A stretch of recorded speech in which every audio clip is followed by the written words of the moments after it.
qu'est-ce que c'est que ce truc? Non, c'est pas un arc-en-ciel. Ça, c'est un cadran qui est gradué en unité Bovis. L'unité Bovis, c'est quoi? C'est pour calculer les vibrations. Si tu as suivi depuis un petit moment, je te parle beaucoup de tout ce qui est vibratoire. Et donc, avec ça, on peut calculer la vibration d'une personne, d'un aliment, d'un lieu, de ce que tu veux. Parce que, effectivement, tout est vibration, tout est énergie. On pourrait le ressentir potentiellement avec les mains, mais c'est beaucoup plus difficile de quantifier. Donc, grâce à ça, je peux mettre en fait un numéro. Mais le truc, c'est que je vais pas le faire avec mon petit doigt et te dire, alors là, on est là, on est là, on est là. Comment utiliser cette règle-là? Eh bien, on va utiliser un pendule. Ça, tu vois. Moi, je l'ai comme ça, on pourrait presque le faire avec un cheveu et une bague, hein, d'accord? Ça peut suffire pour ce genre de calcul. Donc, avec la main, je vais mettre un appel sur, par exemple, je sais pas moi, les mandarines qui sont là, ou là, ce que je vais te faire tester dans d'ici peu de temps. Et que va faire le pendule? Bah, quand tu regardes ici, il va osciller et m'indiquer, par exemple, clac, s'il oscille par ici, il m'indique cette zone-là, et donc ça correspond à 15 000. 15 000 unités d'énergie Bovis. Tout de suite, je te montre ça en image. Pour la démonstration, j'ai pris une boîte de chocolat Lindt, ici,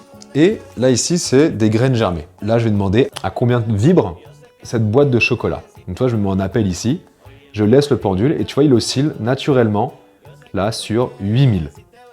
8000, on est sur quelque chose qui est pas spécialement dingue, tu vois. On n'est pas très élevé. Je vais lui demander la même chose sur les plantes qui sont juste ici, par exemple, sur les pousses là, de petits pois qui sont juste là. Donc c'est parti. À combien vibre cette pousse de petits pois? Je le laisse aller chercher. Et là, tu vois, on est sur entre 25 et 30 000. On est environ à 28 000, tu vois, 28 000 unités Bovis. Bien entendu, là je l'ai fait avec deux choses qui sont bien distinctes. D'un côté des chocolats qui sont plutôt sucrés et de l'autre côté une pousse qui est vivante. Donc c'est pour te montrer le décalage qu'il peut y avoir entre les deux. Mais ce qui va être intéressant, c'est de le faire sur une assiette de nourriture. Et ça, ce sera la prochaine vidéo. Donc si ça t'intéresse, eh ben, tu t'abonnes tout simplement pour suivre les différents épisodes.